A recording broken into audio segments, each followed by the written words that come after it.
चुप बातें सना के साथ। आज का प्रोग्राम बहुत इम्पॉर्टेंट है। क्यों? क्योंकि हम बात करेंगे उन खामोश ज़बान की। आज जैसे कि वर्ल्ड ऑटिज़म डे है और ये बच्चे ज़्यादातर खामोश होते हैं। हम इनके एहसासात को समझने की कोशिश करेंगे और ये भी जानेंगे कि पाकिस्तान में ऑटिज़म के हवाले से क्या काम किया जा रहा है और क्या बेहतरी लाई जा सकती है। मैं हूँ सना ज़हीर और आप देख रहे हैं चुप बातें सना के साथ। ये प्रोग्राम एंड तक देखिएगा। ऑटिज़म के हवाले से बहुत ही मुफीद बातें की हैं और हमारे साथ जो आज गेस्ट मौजूद हैं स्टूडियो में, हम उन्हें वेलकम करेंगे। मिस रवाल आगा रिजवी जो कि साइकोलॉजिस्ट हैं। अस्सलाम वालेकुम। वालेकुम सलाम। बहुत शुक्रिया आपका, थैंक यू सो मच।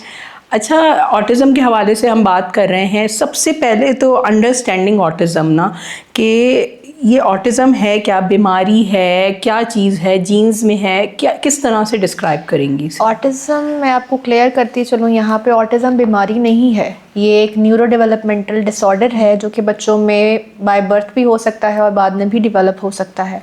उसकी रीज़न्स ज़रूरी नहीं है कि आपका सोशल मीडिया हो, ज़रूरी नहीं है कि आपका कोई वैक्सीन आपने लगा ली हो तो जिसकी वजह से हमारा ये ऑटिज़म क्रिएट हो। ये जेनेटिकल भी हो सकता है, एनवायरमेंटल भी हो सकता है और इसकी डिफरेंट रीजंस भी हो सकती हैं। अगर आपकी जीन्स में कोई साइकोलॉजिकल इशू रन का है तो माइट भी पॉसिबल कि आपके बच्चे में ऑटिज़म हो।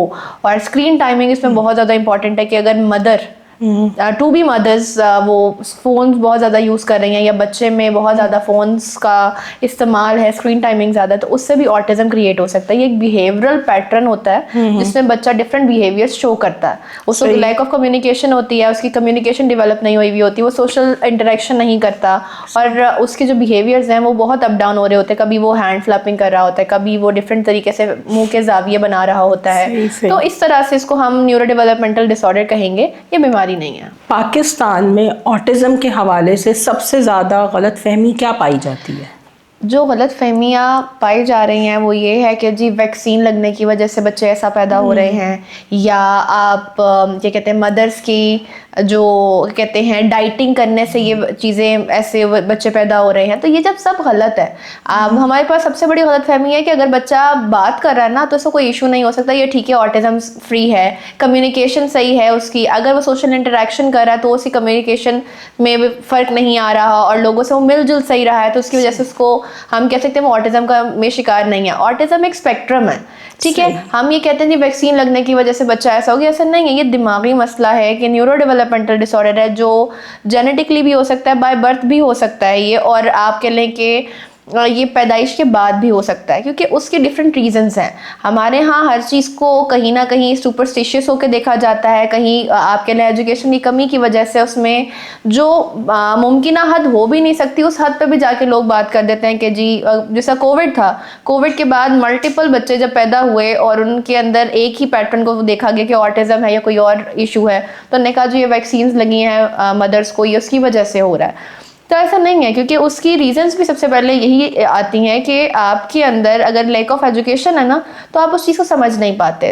तो हमारे यहाँ गलत फहमियाँ तो कह लें कि हर तरह हर दौर में चलती आई हैं और लोगों ने इसको फॉलो भी किया है। सही, आपने बहुत ज़बरदस्त बात की है पाकिस्तान में, लेकिन हमें इसे समझने के लिए एजुकेशन चाहिए या एम्पैथी चाहिए? देखें, एम्पैथी जो है वो दिल से सोचने का काम करती है और एजुकेशन आपको दिमागी तौर पर बाशऊर बना के उस चीज़ को डील करने में मदद देती है। तो सबसे बड़ी बात यह है कि अगर हमारे पास एम्पैथी और एजुकेशन ना हो ना तो एम्पैथी बेकार है। फिर उसके लिए हमें ज़रूरी है कि बच्चे को डील करना, कि बच्चे के अंदर अगर कम्युनिकेशन इशू आ रहा है, बिहेवियर इशू आ रहा है या कोई और इशू उसको दरकार हो रहा है, तो उसके अंदर हमें कैसे एम्पैथी से काम लेना चाहिए और कैसे एजुकेशन से काम लेना चाहिए। फॉर एग्जाम्पल, एक सिचुएशन में बच्चा है और उसको बिहेवियर शो हो रहे हैं या उसको मेल्ट डाउन हो रहा है, उसके अंदर बहुत सारे डिफरेंट चीज़ें आ रही हैं, तो सबसे पहले हम उसको एम्पैथी से शो करेंगे। ज़रूरी नहीं कि वो आपका अपना बच्चा हो, आप किसी सोसाइटी में गए हुए हो, किसी सोशल गैदरिंग में हो, वहाँ कोई बच्चा हो तो आप पहले एम्पैथी से देखें और फिर उसको एजुकेशन के थ्रू आप ये साबित करें कि आप भी पढ़े लिखे हैं, आपके पास भी शऊर है, आप उसको डील कैसे करेंगे। उनके बिहेवियर्स को, उनकी बिहेवियर्स के पीछे छुपे जो उनके एक इमोशंस हैं उनको समझने के लिए एम्पैथी ज़रूरी होती है। उसके अलावा एक और बात है कि हमें अगर फॉर एग्जांपल आपके घर में कोई बच्चा है या आपके के आसपास कोई बच्चा है, तो सिर्फ माँ बाप का या उसकी फैमिली को ये बताना ज़रूरी नहीं होता कि आपका बच्चा डिफरेंट है। आप ये भी बताएं कि वो कब सेंसिटिविटी ओवरलोड हो रहा है, कब उसमें कम्युनिकेशन इश्यूज आ रहे हैं, कब बिहेवियर्स आ रहे हैं। लोगों को ये भी बताएं कि उसको हमने इस तरह से डील करना है। इसे इन्फॉर्म्ड एम्पैथी कहते हैं, ताकि लोगों को आप अवेयरनेस दें कि जी हमारा बच्चा इस सिचुएशन से गुजर रहा है और इसको हमने इस तरह डील करना है। तो अगर एक पर्सन अगर आपको एम्पैथी शो कर रहा है, तो अगर उसको थोड़ा सा हम और इलाबोरेट करके बता देंगे तो वो और अच्छे से आपके बच्चे को डील करेगा, और इससे बच्चे पे फ़ायदा होगा। वो ये हो कि वो सोशल कम्युनिकेशन उसकी ज़्यादा अच्छी होगी। सही। अच्छा, हम पाकिस्तान की ही बात कर रहे हैं। पाकिस्तान में लोग ऑटिज़म को क्यों छुपाते हैं अभी भी? जैसे आपकी फैमिली में या कोई बच्चे को हो, आपको खौफ होता है, शर्मिंदगी होती है, या लाइल्मी होती है लोगों की? देखें, इसको मैं तीनों चीज़ें कहूँगी। खौफ है कि लोग क्या कहेंगे, शर्मिंदगी इस चीज़ के कि फैमिली को जज किया जाएगा, और लाइल्मी इस चीज़ के कि हमें पता नहीं, हम समझते हैं कि ये कोई कर्स है, ऑटिज़म कोई बीमारी है, कोई ऐसी चीज़ है जिसके बारे में बात करेंगे तो हमें नुकसान होगा। देखिए, इन तीनों चीज़ें ना बड़ी गलत नरेट की जाती हैं। ऑटिज़म बेसिकली जिस तरह बताया कि एक न्यूरो डेवलपमेंटल इशू है, और इसको हमें बड़े एक इम्पॉर्टेंट अंदाज में लेके चलना पड़ेगा, क्योंकि लोगों को, फैमिलीज़ को ये बताना कि आपके बच्चा थोड़ा सा स्पेशल है, उसके बारे में एजुकेट करना, लोगों को समझना बहुत ज़रूरी है। क्योंकि अगर हम लोगों को स्टिग्मेटाइज कर देते हैं ना, बच्चे को, हम फैमिली को स्टिग्मेटाइज कर देते हैं, उनको ट्रोमाटाइज भी साथ में कर देते हैं कि आपका बच्चा ऐसा बाहर लेके मत जाओ। मल्टीपल पेरेंट्स ऐसे आते हैं, जब आप क्लिनिक में बच्चा होता है तो सब पेरेंट्स भी ऐसे आते हैं कि हम उसको बाहर नहीं लेके जा सकते, लोग बोलेंगे। तो हम अगले को स्पेस दें। जिस तरह हमें पूरी तरह ज़िंदगी गुजारने का हक है सोसाइटी में, इस तरह उन बच्चों को भी है। हम उनको एक्सेप्टेंस दें, हम उनको एक्सेप्ट करें। इन पाकिस्तान हमारे में एक्सेप्टेंस नहीं है।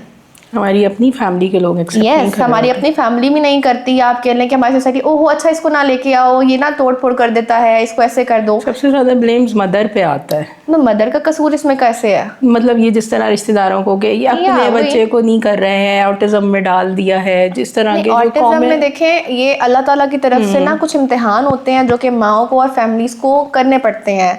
ठीक है, उसमें क्या होता है कि अगर हम यही बात करें ना कि माँ का कसूर है, तो माँ का कसूर कतई तौर पे नहीं है, क्योंकि जेनेटिकल चीज़ों में माँ का इतनी इन्वॉल्वमेंट नहीं होती। ठीक है, आपकी फैमिली में शायद कोई ऐसी चीज़ रन करे जिसकी वजह से ऐसे न्यूरो डेवलपमेंटल इश्यूज हुए हैं, तो हम उनको एक्सेप्टेंस दें। हमें नहीं पता कि अगर हमारे फैमिली में कोई इमीडिएट बच्चा कोई ऐसा नहीं है कि जिसको ऑटिज्म है, तो हम ये गारंटी नहीं दे सकते कि आने वाली नस्लों में कोई ऑटिज्म का नहीं होगा। सही बात। तो हम अगले को एक्सेप्टेंस दें, इसको क्योर करने की कोशिश करें बनस्बत इसके कि अगले को स्टिग्मेटाइज करें और ट्रॉमाटाइज करें।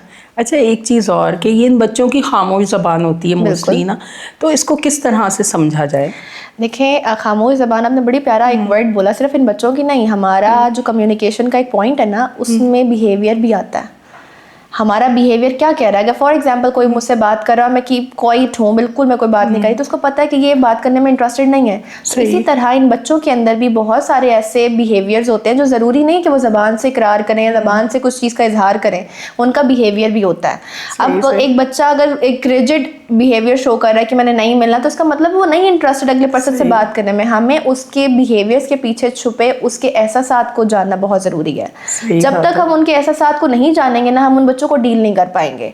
तो उनकी कम्युनिकेशन, उनके बिहेवियर्स होते हैं। अगर वो सोसाइटी में, मतलब एक बच्चा ना बेबस हो जाता है, ठीक है, जब 5-7 लोग एक साथ खड़े होंगे, वो बच्चा रोना शुरू कर देगा। ठीक है, उसकी रीज़न क्या होगी कि उसको वहाँ पे नहीं रहना, उसको वहाँ से दूर जाना है, बिकॉज वो सोशलाइजिंग को इतना एक्सेप्ट नहीं कर रहा, वो बोर हो चुका है या उसको कोई और चीज़ उस टाइम चाहिए। तो हमें एज एन मदर भी और एज एन सोसाइटी मेंबर भी हमें इस चीज़ का ख्याल होना चाहिए कि उस पर्सन की, उस बच्चे की जो बिहेवियर्स है उसके अकॉर्डिंग हमें कैसे मॉडिफाई करना है अपने आप को। हम उन बच्चों को चेंज नहीं कर सकते, हम अपने आप को चेंज कर सकते हैं। अच्छा, हम ऑटिज़म के हवाले से बात कर रहे हैं। अब ये जो ऑटिज़म सेंटर्स के जो इतने सारे क़याम हैं, और ख़ास तौर पे जो ये पंजाब में लाहौर में मरीम नवाज़ साहिबा का जो ऑटिज़म रिसोर्स सेंटर है, इसके हवाले से क्या कहेंगी? देखिए, ये एक बहुत बड़ा इनिशिएटिव है और बहुत अच्छा एक कह लें कि लोगों के लिए आसानी है, क्योंकि देखिए प्राइवेटली तो बहुत सारे सेंटर अवेलेबल हैं और बहुत ज़्यादा उनको पे करना पड़ता है, बट अगर गवर्नमेंट लेवल पे इस चीज़ का क़याम हुआ है तो ये बहुत बड़ी चीज़ है।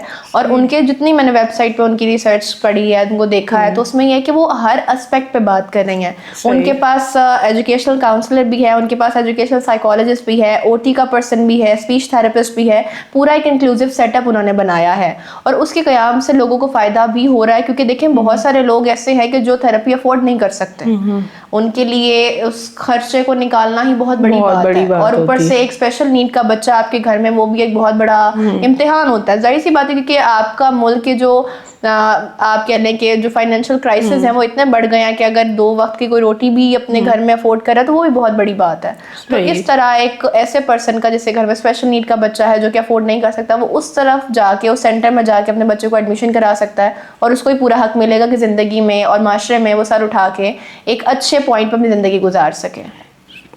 अच्छा, अगर हम पाकिस्तान की बात करें, ये तो चले लाहौर में है, ये जो ऑटिज़म सेंटर्स हैं, ये जो दूर दराज के गांव देहात हैं, वो किस तरह से फैसिलिटेट हो सकते हैं? देखें सिर्फ अगर मैं इसकी बात आपको बताऊं तो शहरों में ही सेंटर्स का क़याम है। आप देहात साइड चले जाएं, किसी एक गांव में चले जाएं, वहाँ पे ऐसा कोई क़याम नहीं है। इवन उनकी साइको एजुकेशन ही नहीं है उनके पास कि ये स्पेशल नीड क्या है। वो तो अल्लाह लोग समझते हैं उनको, या कहते हैं कि जिन भूत का साया हो गया। तो अगर हम सेंटर्स की बात करें, चंद एक पढ़े लिखे अवाम ने जो कि गांव से शहर आते हैं, उन्होंने पढ़ा है और साइकोलॉजी की है या कुछ भी, वो अपना एक सेंटर बना लेते हैं। एक ही पर्सन सब चीज़ को देख रहा होता है, उसमें एक ही पर्सन है जो साइकोलॉजिस्ट भी है, एक ही पर्सन जो स्पीच थेरेपिस्ट भी है, एक ही पर्सन है जो कि ओटी भी करवा रहे हैं। तो वो एक मैल प्रैक्टिस है। आप सिर्फ लोगों को धोखा दे सकते हो उस चीज़ में, क्योंकि आपको एक सेंटर के क़याम के लिए बहुत सारे लोग दरकार होते हैं जो कि ऑक्यूपेशनल थेरेपिस्ट हों, स्पीच थेरेपिस्ट हों, आपके साइकोलॉजिस्ट हों, एजुकेशनल काउंसलर हों, और पेरेंट्स को गाइड करने के लिए एक प्रॉपर पेरेंटल गाइडर आपको अवेलेबल होना चाहिए ताकि वो लोगों को अवेयरनेस दे सके। तो हमारे पास गांव देहात में इसकी एक्सेसिबिलिटी नहीं है। हमने इसको सिटी सेंटर्ड कर दिया, हमने डिस्ट्रिक्ट सेंटर नहीं किया अभी तक। हमें जो जैसा मरीम नवाज का ऑटिज्म सेंटर है उसके अंदर हमें उसको सिटी सेंटर्ड होने की बजाय डिस्ट्रिक्ट सेंटर करना चाहिए ताकि हर इलाके में इसकी एक्सेस हो सके और लोगों को इसके से फ़ायदा हो सके। सही। अच्छा, ये जो ट्रेनर्स की आपने बात की, इतने सारे ट्रेनर्स होते हैं, ये इनकी स्पेशलिटी होती है क्या? वो वाकई अपनी उस पर उतरते हैं जिनको रखा जाता है स्पेशलिस्ट? देखें, ये तो आपने बहुत प्यारी बात कही। अगर मैं आपको अगर सच में कहूँ तो डिग्री हर कोई कर लेता है, पढ़ हर कोई लेता है, लेकिन उसके पास स्किल्स होनी चाहिए उस चीज़ को मैनेज करने की। हम कहते हैं साइकोलॉजिस्ट बन गए, बहुत बड़ी बात है। सबसे बड़ी बात ये होती है कि एक बच्चे को डील करने के लिए उस बच्चे के माइंडसेट पे उतरना पड़ता है। हम उस बच्चे को अपने तरीके से नहीं डील करेंगे, हम उस बच्चे को उसके अपने तरीके से, जो बच्चे के बिहेवियर, उस बच्चे की नीड्स के अकॉर्डिंग कर सकते हैं अपने आप को चेंज। यहाँ पे बात आती है कि एक पर्सन में अगर एम्पैथी है ना और उसमें स्किल्स हैं तो वो ये काम कर सकता है। हर पर्सन, चाहे वो ऑक्यूपेशनल थेरेपिस्ट हो, चाहे वो साइकोलॉजिस्ट हो, चाहे वो स्पीच थेरेपिस्ट हो, चाहे वो कोई काउंसलर ही क्यों ना, उसको अपने स्किल्स को मनवाने के लिए अपने आप को मेहनत करनी पड़ती है और अपने आप को इन करना पड़ता है अपनी फील्ड में। ये नहीं होता कि जी इस बच्चे को हमने डील कर दिया, ये चला गया, हमारे पास इतने बच्चे थेरेपी करवा के चले गए। आप ये देखो सक्सेस रेट कितना, वो सक्सेस बच्चे का सक्सेस रेट बच्चे का रेट नहीं होगा। वो बेसिकली आपकी स्किल्स मैटर करती हैं कि आपने कितनी सक्सेसफुल थेरेपीज की हैं कि बच्चे को उससे फायदा हुआ है। तो ये चीज़ बहुत इंपॉर्टेंट है कि डिग्री की बेस पे तो सब आ जाते हैं कि I am PhD and I am MS clinical psychologist. तो आपकी स्किल्स भी मैटर करती हैं कि आप वाकई आप इसको डील कर सकते हो या नहीं। सही।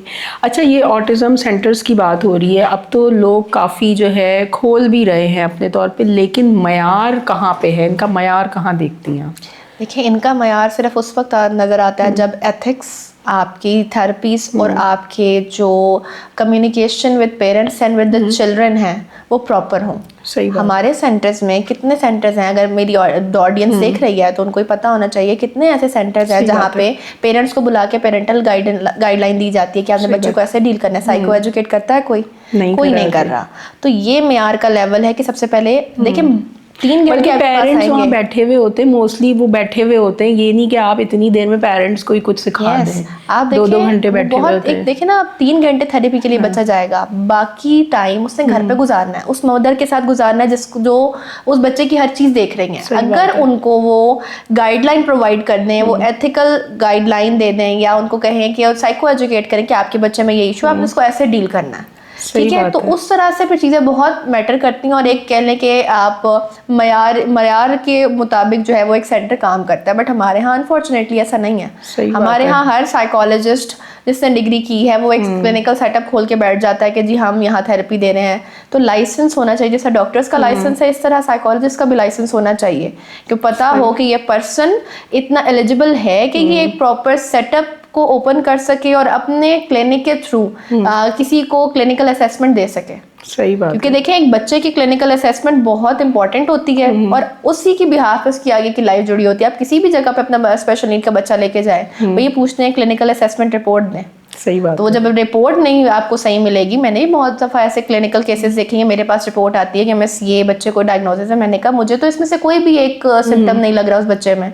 मतलब एक बच्चे को 7 साल की उम्र में ग्लोबल डेवलपमेंटल डिले डायग्नोज कर दिया गया, हालांकि उसकी डायग्नोसिस लिमिट ही 5 साल है। तो 7 साल के बच्चे को ग्लोबल डेवलपमेंटल डिले कैसे हो सकता? सही सही सही। तो ये चीजें बहुत ये मैटर करती पेरेंट्स हैं। को भी गाइडेंस की बहुत सीवियर जरूरत है। देखिए, वो कहते हैं ना, एक मूवी का ही डायलॉग था, बस कहना नहीं चाहिए, इंडियन मूवीज है, खैर थोड़ा सा कट कर दीजिएगा यहाँ से ना। क्योंकि वो कहता है डर का माहौल है, पेरेंट्स ऑलरेडी डरे हुए होते हैं। तो जब पेरेंट्स डरे हुए होते हैं तो उनको और डराने में क्या जा रहा है? आपके बच्चे को ऑटिज्म भी है, आपके बच्चा ADHD में भी फॉल करता है, दोनों साथ में है, फिर इंटेलेक्चुअल डिसेबल भी है, फिर स्पीच भी नहीं है। तो पेरेंट्स कहते हैं इतना सब कुछ कब हुआ? तो वो डर से और डर जाते हैं। जिसने फिर अपना बिजनेस चलाना हो तो फिर वो अपना बिजनेस चला लेते हैं। सही बात है। अच्छा, जैसे क्लिनिक्स के हवाले से है, जैसे कराची में भी हैं, लाहौर में भी हैं। एक एक्सपीरियंस है कि कराची में वहाँ आपको बैठ के दिखाया जाता है, मोस्टली बहुत सारी जगहों पे आपको सिखाया जाता है कि भाई ये OT इस तरह करनी है, बिहेवियर ऐसे करना है, आपने स्पीच में ये चीज़ें फोकस करनी है। बल्कि कुछ पेरेंट्स जो नहीं भी करना चाह रहे उन्हें ज़बरदस्ती बिठा के ना, कि ताकि वो इस तरह से लर्निंग करेंगे। उन्होंने कहा 45 मिनट्स आप देखेंगे तो लर्न करेंगे। तो यहाँ पे ये चीज़ क्यों मिसिंग है अभी तक के? देखिए, यहाँ पे ना थोड़ा सा आप कह लें कि एजुकेशन की कमी और सेंटर्स का लोगों से एक कह लें कि एक सिस्टम को डिफरेंट करना। वो डिफरेंट सिस्टम किस तरह से कि पेरेंट्स को आइडिया नहीं है कि क्या चीज़ है। बहुत से पेरेंट्स बहुत न्यू होते हैं कि उनके बच्चे को ये ऑटिज्म आ गया, ADHD आ गया, व्हाटएवर कोई भी इशू आ गया, तो उनको समझ नहीं आ रही होती। ज़रूरी ये होता है कि अब कराची की मैं बात करूँ तो वो एक ना प्रॉपर पैटर्न पे चलता है वहाँ का सिस्टम। आप 1 to all वो प्रॉपर पैटर्न पे है। उनको ये पता है कि जी हमने सक्सेस रेट देना है, हमने थेरेपी करके बच्चा नहीं भेजना, हमने सक्सेसफुल बच्चे को अंदर काम करना है। अब ये कि जिस तरह आप उनका सक्सेस किस तरह से वो मेजर करते हैं अपने के पेरेंट्स को भी सिखाएंगे, और पेरेंट्स के बाद जो है वो बच्चे के ऊपर खुद से काम करेंगे और बच्चे को की मदर को भी बताएंगे कि you have to do it. Even fathers को भी बताते हैं कि जो अवेलेबल हो उस टाइम। अब क्या है कि जब आप उनके पास जाएंगे 3 महीने बाद और वो कहेंगे कि मेरे बच्चे में ये चेंजेस आ रहे हैं, या आप ये कह देंगे मेरे बच्चे में चेंजेस नहीं आ रहे, पॉजिटिव चेंजेस नहीं आ रहे, तो वो कहेंगे कि जी हमने थेरेपी करवाई, आप भी सामने थी, आपने घर में की है, वो आपसे पूछेंगे, आप आंसरेबल होंगे उनको कि हमने आपको सिखाया, हमने घर में उसको प्रैक्टिस किया। यहाँ लाहौर में ऐसा नहीं है। लाहौर में बहुत ही कम इंस्टीट्यूट्स ऐसे होंगे कि जो पेरेंटिंग गाइड को सपोर्ट करते हो। मैंने चिल्ड्रन हॉस्पिटल का ज़रूर सुना है कि वहाँ पे पेरेंट्स को गाइड ज़रूर करते हैं, बट ये मुझे इतना आइडिया नहीं है कि वहाँ बिठा के प्रॉपर थेरेपी सिखाएंगे या नहीं। लेकिन ये है कि वहाँ थोड़ी बहुत वो करते हैं, बिकॉज यहाँ पे प्राइवेटली ऐसी कोई प्रैक्टिस नहीं हो रही। कि पेरेंट्स को तो वो कहते हैं कि आप दूर रहें, आप कैमरा भी ना देखें। हाँ, वो कैमरा भी नहीं देख रहे होते, बल्कि वो ऐसे बेचारे बैठे होते हैं 2-3 घंटे सोफों पे के उनके लिए होता है कब निकले हम जाएं, बस बिल्कुल उनका भी टाइम वेस्ट हो रहा होता है। और अगर आप उनसे कुछ कह दें कि हमें इसके बारे में कुछ बताएं, तो कहीं हम करके भेज रहे हैं, आपने बस ऐसा कर देना है। क्योंकि देखिए कहीं कहीं सब अपने अपना कोई ना कोई काम कर रहे होते हैं, और सबको पता होता है कि हर जगह ना ब्लंडर्स होते हैं, हर जगह वर्किंग एक्सीडेंट्स होते हैं। तो जब आप एक सिस्टम में काम कर रहे होते हो तो आप चाहते हो कि ठीक है ये भी बच्चा है, इसको हमने डील कर लिया, कुछ अच्छे एक्सपीरियंस उसके साथ हो जाता है। कभी बच्चे उस तरह परफॉर्म नहीं कर पाता तो हमें उसका आउटकम इतना नहीं मिल पाता ना। तो इस तरह से वो चीज़ों को हाइड करने के लिए पेरेंट्स से छुपाया जाता है। बट ये कि जितना पेरेंट्स को पता होगा उतना बच्चे के लिए ज़रूरी काम होगा। ठीक है, बिजनेस तो हर तरह से आप अपना सेटअप कर सकते हैं, बट आप किसी की जान के साथ ऐसा काम कर रहे हैं तो उसके लिए उसके पेरेंट्स भी जो है वो आपसे आंसरेबल हैं। तो कम से कम हमें इतना स्ट्रॉन्ग होके उनके सामने अपना पर्सपेक्टिव रखना चाहिए कि हम इस तरह से काम कर रहे हैं, हम पॉजिटिव वर्क कर रहे हैं, हमने ये थेरेपी की है, हमने ये ओटी की प्रैक्टिस की है, ये एक्सरसाइज की है, इसको घर पे फॉलो करवाएं। तो ये चीज़ होनी चाहिए। सही। अच्छा, अब हम अफोर्डेबिलिटी की जानिब बढ़ते हैं। आपने कहा था हर कोई अफोर्ड नहीं कर पाता है, तो हम इसे किस तरह से अफोर्डेबल कर सकते हैं? बहुत सारे पेरेंट्स नहीं करा सकते कि आप एक थेरेपी भी उनके लिए बहुत कॉस्टली होती है, वो क्या करें? देखिए, अफोर्डेबिलिटी ऐसे हो सकती है कि फिर मदर्स और फादर दोनों को ही इतना एजुकेटेड होना पड़ेगा कि वो उस चीज़ को लर्न कर। एजुकेटेड से मतलब ये नहीं है कि वो उसके बारे में, साइकोलॉजी के बारे में पढ़े, नहीं, आप कुछ स्किल सीख सकते हैं। हमारे बिहेवियर का एक ABA जब हम करवाते हैं तो ABA में हम डिफरेंट पैटर्न्स को फॉलो करते हैं, उनमें से चंद एक पैटर्न उस बच्चे के अकॉर्डिंग उसकी थेरेपिस्ट से अगर उसकी मदर सीख लेती हैं तो वो उसके लिए गाइडलाइन है। इसके अलावा आपके इंटरनेट पे बहुत सारे आर्टिकल्स ऐसे हैं, बहुत सारी यूट्यूब पे वीडियोज़ ऐसी हैं कि जो बच्चे को ABA के मतलब अप्लाइड बिहेवियर एनालिसिस परफॉर्म कराने में मदद देती है। इसके अलावा स्पीच की बहुत सारी एक्सरसाइजेज ऐसी हैं जो आर्टिकुलेशन के अंदर मदद देती हैं। एक दफ़ा वो लर्न कर लो, ज़रूरी नहीं है कि वो सिर्फ आपके एक बच्चे के लिए, स्पेशल नीड के बच्चे के लिए ज़रूरी हो, वो नॉर्मल आपका कोई बच्चा उसके लिए भी ज़रूरी होती है कि आप उसकी प्रैक्टिस करवा सकते हैं। और ऑक्यूपेशनल थेरेपी प्रेशर पॉइंट्स होते हैं, आप उनकी एक्सरसाइज को लर्न कर सकते हैं। तो इस तरह से हम उनको लर्न करवाया जा सकता है। और उसमें पेरेंट्स का ये है कि कुछ पेरेंट्स अफोर्ड बिल्कुल नहीं कर सकते, उनके पास फ़ोन्स नहीं है, बट वो ये है कि कहीं ना कहीं आप किसी गवर्नमेंट इंस्टीट्यूट में चले जाते हैं, आपके बच्चा वहाँ थेरेपी ले रहा है, तो वहाँ पे कम से कम आपको जो स्टेप्स वो फॉलो करें, आप भी वो स्टेप्स फॉलो करें, तो इससे थोड़ा बहुत आप मैनेज कर सकते हैं। अच्छा, हमारी जो एजुकेशन पॉलिसी है इन बच्चों के हवाले से क्या है? देखें, हमारे पास ना एक, मैं आपको अगर ऑटिज़म के हिसाब से बात करूँ ना, तो ऑटिज़म एक ऐसा आप कह लें न्यूरो डेवलपमेंटल इशू है कि जो स्पेक्ट्रम में फॉल करता है। उसमें ज़रूरी नहीं होता कि एक बच्चे की कंडीशन दूसरे बच्चे से मैच करे। तो हमारे एजुकेशन सिस्टम में को इतना फ्लेक्सिबल होना चाहिए कि वो उन बच्चों के लिए इंडिविजुअल प्लान्स रेडी करें। उसके अलावा जो क्लास साइज है वो स्मॉल हो, टीचर गाइडलाइन काफ़ी ज़्यादा हो, इस तरह से बच्चा जो है वो फिर सोसाइटी के साथ मूव कर सकता है। और ये मैंने खुद से भी मतलब आप कह लें कि मेरा इसमें एक्सपीरियंस है कि बच्चे को अगर हम प्रॉपर गाइडलाइन दें तो वो नॉर्मल स्ट्रीम के बच्चों के साथ चल सकता है। और अगर हम ये कहें कि हमारे पास अगर डायग्नोसिस भी प्रिविलेज की बात है कि हमारे यहाँ एग्जैक्ट और पूरा डायग्नोसिस हो रहा है बच्चों का और एजुकेशन वाइज, क्योंकि जब आप एडमिशन के लिए जाते हैं ना, वो आपसे तब भी एक रिपोर्ट मांगते हैं कि आपके बच्चे को इशू क्या है। तो हमारे पास टीचर गाइडलाइन नहीं है, जो सबसे बड़ी बात है। हमारे पास क्लास का जो आपके लिए तादाद है वो बहुत ज़्यादा है, लिमिटेड नहीं है। हमारे पास बच्चों के लिए जो एजुकेशनल प्लान है वो हम नॉर्मल स्ट्रीम के बच्चों के हिसाब से, इन बच्चों के हिसाब से नहीं है। तो हमें या तो आप स्पेशल नीड स्कूल ओपन करें, उसमें ऐड करें, वरना इन बच्चों को अगर हम नॉर्मल स्ट्रीम के साथ भी अगर मूव करवाते हैं तो हमें उनके लिए भी ये चीज़ें प्रॉपर करनी पड़ेंगी कि उनका प्लान्स हो और एविडेंस बेस्ड उनकी लर्निंग हो। उसमें ये क्योंकि हमारा जो ऑटिज्म है ना, वक्त के साथ साथ डिफरेंट स्पेक्ट्रम्स में फॉल कर रहा होता है। तो हम एकदम से इसको ये नहीं कह सकते कि बच्चा ऑटिस्टिक है। 3 साल की उम्र में हम बच्चे को कह नहीं सकते कि ये ऑटिज्म का बच्चा है। हमें उसके लिए 5 साल की उम्र तक का वेट करना पड़ता है। हाँ, मल्टीपल साइंस उस बच्चे में शो हो रहे होते हैं, उसकी कम्युनिकेशन में, उसके बिहेवियर में, भाग रहा है या बोल नहीं रहा या फिर जो है अवॉइड कर रहा है। बिल्कुल बिल्कुल, ये चीज़ें हमारी बहुत मैटर करती होती हैं। तो एजुकेशन सिस्टम को थोड़ा सा इसके साथ स्ट्रॉन्ग होना पड़ेगा, क्योंकि ज़रूरी नहीं है कि ये आपकी मेडिकल साइड पे हो। इसमें एजुकेशन ही मैटर करती है, इसके अंदर हमारी सोशल एक्टिविटीज़ ही मैटर करती हैं, इसके अंदर हमारी इकोनॉमी भी मैटर करती है। तो सब चीज़ों को ऑटिज़म के साथ लेकर चलना पड़ता है, क्योंकि एक रिपोर्ट के अकॉर्डिंग 2035 में तकरीबन हर 100 में से 4 बच्चे ऑटिज़म का शिकार होंगे। अभी 10,000 में से एक बच्चा, आफ्टर 2035 1000 में से आप कह लेंगे 100 में से 4 बच्चे जो हैं वो ऑटिज्म का शिकार होंगे। सही सही। तो इसलिए ये तादाद बढ़ रही है और हमें अपने एजुकेशन सिस्टम को इतना स्ट्रॉन्ग करना है कि हम इन बच्चों को भी साथ लेके चलें, क्योंकि ऑटिज्म बीमारी नहीं है। ये इन बच्चों का जो दिमाग है ना वो इतना फास्ट वर्क करता है, इतना आप कह लें कि इतना ज़हीन बच्चे हैं ना ये, कि आप नॉर्मल स्ट्रीम के बच्चों का कंपैरिजन नहीं करवा सकते अगर इनको आप सही पैटर्न प्रोवाइड करते हैं तो। सही बात है। अच्छा, अगर आपको कोई मौका मिले पाकिस्तान में इन बच्चों के हवाले से कोई चीज़ ऐड करने का या कोई चीज़ डिलीट करने का, आप क्या करेंगी? एक तो सोशल स्टिग्मा मैं डिलीट करना चाहूँगी, जो बच्चों में सोशल स्टिग्मा लगा देते हैं कि यार बाहर ना निकले, और उनको सोशल एक्सेप्टेंस दिलवाना चाहूँगी। क्योंकि मैंने ये देखा है अपने मेरे एक्सपीरियंस में और मेरा जो भी एक जर्नी रही है उसके अंदर, ये बच्चे सिर्फ थोड़े से अप्रेजल से और सोशल एक्सेप्टेंस से इतना फ्लोरिश करते हैं ना कि आपको फिर थेरेपीज जो आप 100% एफर्ट के साथ कर रहे हैं, आपको 70% एफर्ट के साथ वो वाला रिजल्ट मिलता है जिसके लिए आप काफ़ी टाइम से मेहनत कर रहे हैं। एजुकेशन सिस्टम को चेंज करना चाहूँगी, इन बच्चों का भी हक है उन बच्चों के साथ, नॉर्मल स्ट्रीम के बच्चों के साथ मूव करने का, क्योंकि मैंने ये खुद करवा के देखा है। क्योंकि मुझे ये पता है कि नॉर्मल स्ट्रीम का बच्चा एक टेबल पे बैठ के अपने उस क्वेश्चन पेपर को जो 30 मिनट्स में सॉल्व होना था, उसको नॉर्मल स्ट्रीम वो बच्चा 30 मिनट्स में 35 मिनट्स में कर रहा है। जो ऑटिस्टिक बच्चा है वो 10 मिनट्स में पेपर सॉल्व करके फारिग हो गया। तो आई वॉज शॉक कि इसकी किसी ने हेल्प नहीं की, ये यहाँ बैठा हुआ है, इसे 10 मिनट्स में पेपर कर दिया। वाई जो नॉर्मल स्ट्रीम के बच्चे हैं वो क्यों नहीं कर पा रहे?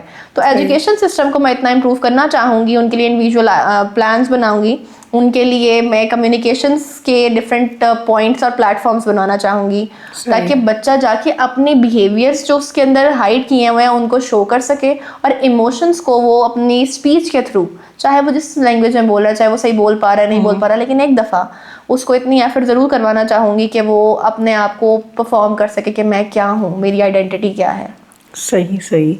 अच्छा, ये हम एनजीओ का किरदार देखेंगे, बहुत सारी एनजीओ हैं, इन लोगों का आपस में कोलैबोरेशन होना ज़रूरी है ऑटिज़म सेंटर के हवाले से? बात तो आपकी ठीक है, होना चाहिए कोलैबोरेशन, और इंटरनेशनली कोलैबोरेट करके एक ही पैटर्न पे क्योंकि हम हर चीज़ों पे मांग रहे होते हैं कि आप जो है ना मकान बनाएं, घर बनाएं, बच्चों की तालीम के लिए दें, लेकिन इन बच्चों के लिए नहीं है। देखिए हमारे पास वाकई इन बच्चों के लिए कुछ भी नहीं है। हम कुछ भी कर लें तो हमारे पास इन बच्चों के लिए कोई भी एक छोटी चीज़ भी नहीं है कि हम उनसे कहें कि हमने आपके लिए ये काम किया है। ठीक है, अगर एनजीओज कोलैबोरेशन करती हैं ना, डिफरेंट इंटरनेशनली तो कोलैबोरेट होता है, उनका एक ही पैटर्न है, उनको ये पता है कि ऑटिस्टिक हमारा जो बच्चा है उसका पैटर्न ऐसे होना है। हाँ, बच्चे की रिक्वायरमेंट्स डिफरेंट होती हैं लेकिन पैटर्न पर सही वर्क करते हैं। इन पाकिस्तान हम एक दूसरे से कोलैबोरेट नहीं करते, फिर बिजनेस पे बात आ जाती है, डिफरेंट सेंटर्स एक दूसरे के राइवल्स हो जाते हैं, और हमारे पास इतने बच्चे हैं, आपके पास इतने बच्चे, तो हमें करना ज़रूरी है।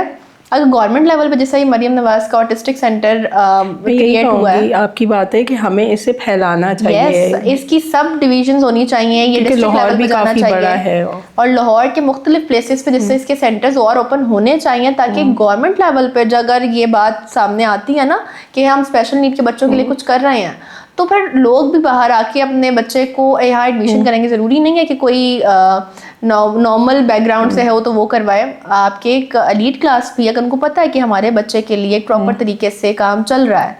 और मुझे बड़ी प्यारी बात लगी इसमें कि मरियम नवाज साहिबा के घर में भी, आई थिंक उनकी बहन का बेटा भी ऑटिस्टिक है, तो उन्होंने किस तरह से अपने घर की शादी पे उसको सबके सामने लेके आए, सोशल एक्सेप्टेंस दी, और बच्चे ने एंजॉय भी किया। तो ये होता है कि अगर आप अपने घर में आप उस बच्चे को सपोर्ट कर रहे हैं, उसको कॉन्फिडेंस दे रहे हैं, तो फिर बच्चे बहुत सारी क्वालिटीज़ के साथ बाहर निकल के आते हैं, और फिर वो अपने आप को शो कराते हैं कि हम भी इंसान और हमारे अंदर भी बहुत सारी क्वालिटीज़ हैं। अच्छा, एक चीज़ है, इन बच्चों के साथ बुलिंग बहुत होती है, और बुलिंग करने वाले जैसे बाहर के लोग भी होते हैं, अपने भी होते हैं, टीचर्स भी होती हैं, क्योंकि इन बच्चों के साथ वो जो है वो एक फासला सा होता है उनको, वो किस तरह से जो है कम कर सकते हैं? देखिए as an teacher and as an mother और एज एन सोसाइटी मेंबर हमें ऐसा चाहिए कि हम अपने बच्चों को गाइड करें, और ख़ुद एक चीज़ को ये सोचें कि ये बच्चे भी उसी तरह बच्चे हैं जैसा नॉर्मल बच्चे हैं। ठीक है, हमें खौफ ज़रूर होता है कि पता नहीं कैसा बिहेव करेगा। समटाइम्स लोगों का एक माइंडसेट है कि मारेंगे, ये हमें बाइट ना कर दें, ये सारी चीज़ें टीचर्स में या उसमें होती है, तो वो बुली कर देती है कभी कभी, क्योंकि इंसान की नेचर है, कभी गुस्सा कंट्रोल हो या ना हो। बट पॉइंट यहाँ रेज होता है कि उन टीचर्स को अपने ऊपर इतना कंट्रोल होना चाहिए कि वो इन बच्चों को किस तरह डील करेंगे उनको अच्छे से पता होना चाहिए। और रही बात हमारी सोसाइटी की जो मदर्स हैं और साथ में टीचर्स हैं, उनको अपने जो नॉर्मल स्ट्रीम के बच्चे हैं या अपने घर के जो बच्चे हैं उनको गाइडलाइन देनी चाहिए कि बेटा, गाइडेंस देनी चाहिए उनको कि आपने उनको कैसे डील करना है। अगर आप ऐसा बच्चा कोई देखो तो उसकी हेल्प करने की कोशिश करो, अगर पार्क में मिल जाए तो उसके साथ खेलने की कोशिश करो, आप किसी प्ले एरिया में मिल जाए तो जैसे बाउंसिंग में आप जाते हो तो आप उनके साथ खेलो। उन बच्चों को ट्रस्ट की ज़रूरत होती है, आप उनके हाथ पकड़ के उनको जंप करवा सकते हो, आप उनको डिफरेंट तरीके से गाइड कर सकते हो, आप उनके साथ खेलने में उनको हेल्प कर सकते हो। थोड़ा टाइम लेते हैं, बस ये बताना ज़रूरी है। यस, और एक्सेप्टेंस देना चाहिए ना, क्योंकि ये अल्लाह ताला की वो मखलूक हैं कि जो आपको हार्म नहीं कर सकती। ये अपनी ही एक जंग में होती हैं, अपनी एक सोच में अपनी दुनिया क्रिएट किए हुए होती है। हमें बच्चों को ये गाइडलाइन देनी चाहिए कि एक्सेप्ट करें, because they are also normal. तो सही है। उनको भी माशरे में उस तरह बाहर आने जाने का हक है जिस तरह उस बाकी बच्चों को है।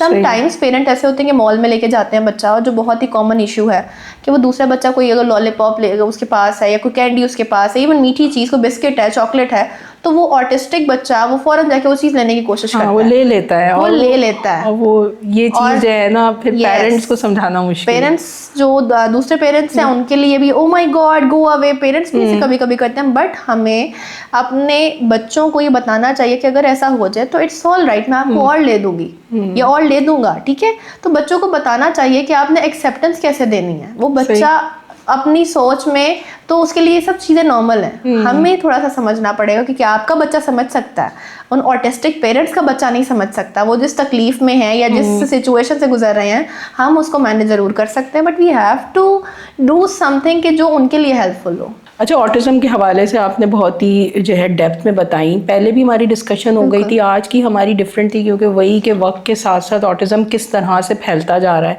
अच्छा, हमारे जो नाजरीन देख रहे हैं, आप उनको क्या स्पेशल पैगाम देंगे? ऑटिज़म शर्मिंदगी नहीं है, इसे समझने की ज़रूरत है, क्योंकि ये बच्चे बहुत ज़्यादा ब्रोकन होते हैं और क्योंकि इनको एक्सेप्टेंस नहीं मिलती, इनकी फैमिली को स्टिग्मा का सामना करना पड़ता है, एक्सेप्टेंस नहीं मिलती, और इस तरह कहीं ना कहीं ये बच्चे अपनी असली शिनाख्त खो रहे हैं। अगर हम इन बच्चों को प्रॉपर राइट दें, सेम डिग्निटी के साथ इनको एक्सेप्ट करें और माशरे में इनका एक प्रॉपर मकाम रखें, तो ये इनकी ज़िंदगियों को आगे बढ़ाने में और इनकी सलाहियतों को फ्लोरिश करने में बहुत मदद देता है। और आई थिंक सो यही ऑटिज़म अवेयरनेस का असली हक है। सही बात है। तो मैं ये चाहूँगी अपनी सोसाइटी से और अपने लोगों से और एज ए सोसाइटी मेंबर कि हम अपना रोल प्ले करें और एक इंसान होने का सबूत दें। बहुत शुक्रिया मिस रवाल आगा आपका ऑटिज़म के हवाले से, क्योंकि आपने इन बच्चों को करीब से देखा हुआ है और बहुत ही बेहतरीन गुफ्तगू रही हमारी, ख़ास तौर पे जो पेरेंट्स भी देख रहे हैं। और मैं उनसे भी कहूँगी पेरेंट्स जो है ना अपने और जो फैमिली मेम्बर्स हैं उनको भी दिखाएं, जिन लोगों को आना जाना बहुत होता है अपनी फैमिलीज़ में और वो बच्चे ये अभी भी एक्सेप्ट नहीं करते, उनको आप ज़रूर दिखाएँ और बताएँ कि इन बच्चों के साथ ये प्रॉब्लम्स हैं और वो पेरेंट्स कितनी डिफ़िकल्ट लाइफ गुजारते हैं, उनके लिए आसान नहीं होती है वो लाइफ ना।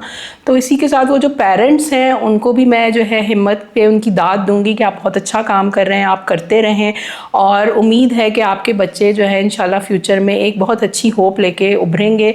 और इसी के साथ आप लोग अपना बहुत सारा ख्याल रखिएगा। आपके जो बच्चे ऑटिज़म का शिकार हैं उनको मेरी तरफ से बहुत सारा प्यार और उन पेरेंट्स के लिए बहुत सारी दुआएं, और हमें इजाज़त दीजिएगा। अल्लाह हाफ़िज़।